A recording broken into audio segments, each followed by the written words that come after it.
Welcome to this video about updating the QX tool firmware to work with your QCX controller. First, you will need to connect a USB cable to one of the 4 USB ports under the controller. Please note, if the tool's firmware is earlier than version 3, you will need to update it by ICS first.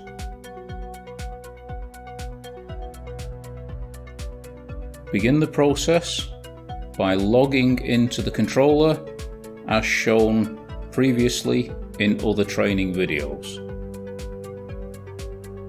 Once logged in, plug the other end of the USB cable into your tool. A pop-up will arrive where you can start the update process.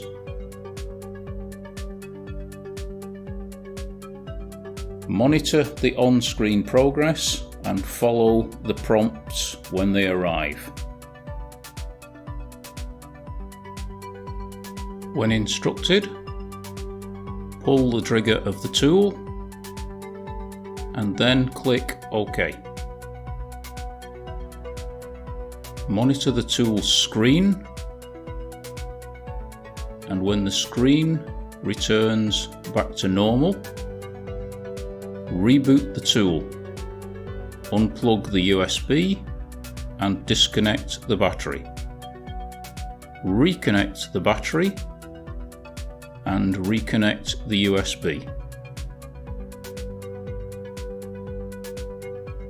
Then click Yes to continue the update.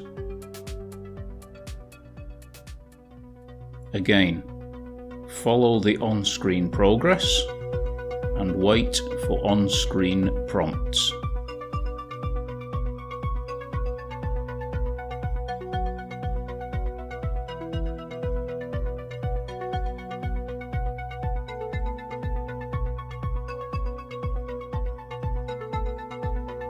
The tool's screen will go dark and you will see flashing lights.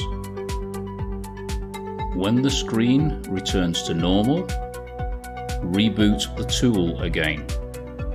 Unplug the USB, disconnect the battery.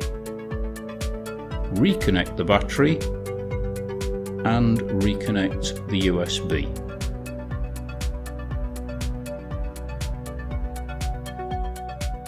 Then click on the USB icon and check that the firmware has completed the update. We now suggest a factory reset of the tool. Menu, Tool Settings, Tool General Setup, select the USB tool, then Tool Factory Reset. Following this, the tool will need to be rebooted as previously shown. Note, after the reset, the tool counter will now be 0.